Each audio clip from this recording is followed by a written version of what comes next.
Gospodine Obradović, mnogo vam hvala na svim tezama koje se izneli, pošto je to upravo ono na čemu se radi trenutno.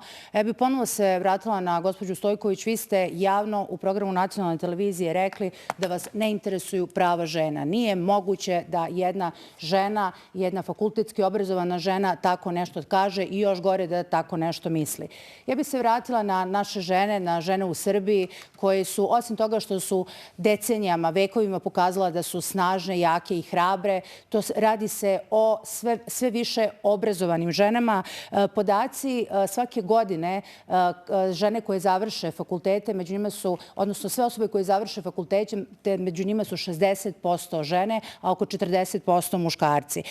Takođe, bez obzira na to, ipak vidimo da imaju nešto nepovoljniji položaj na tržištu rada. Mi sada beležimo istorijsku nisku nezaposlenost koja je sada jednocifrena, 9,8%. I iznala bi podatak iz 2012. godine, kada je u pitanju nezaposlenost žena, ona je bila 27,4%, a krajem prošle godine je bila 10,8%. Od decembra 2012. godine do decembra ove godine je ukupno smanjen broj nezaposlenih žena za 125.000. Ako to prevedemo u veličinu nekog našeg grada, to je recimo Kraljevo sa svojom okolinom je tolika veličina populacije. Znamo da od tada do danas mnogo više žena rade, znači veličine populacije jednog Kraljeva. I dalje radimo na tome. Pa dobro, kratko, kao i gospođa Kisić će biti kratko.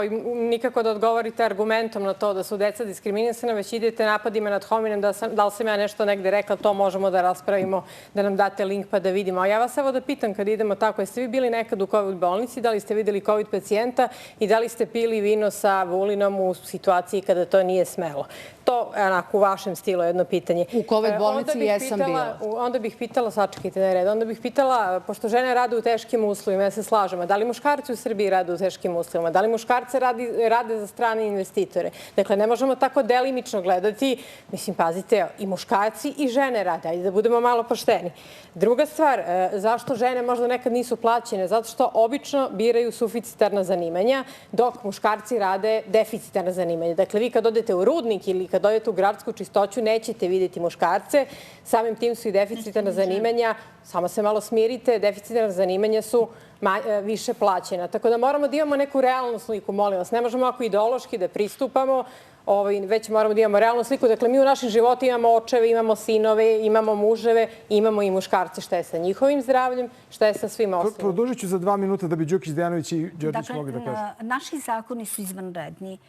Stoji činjenica da nekada u primjeni zatajimo. I stoji činjenica da svi zajednički moramo da radimo na primjeni dobro donetih zakona.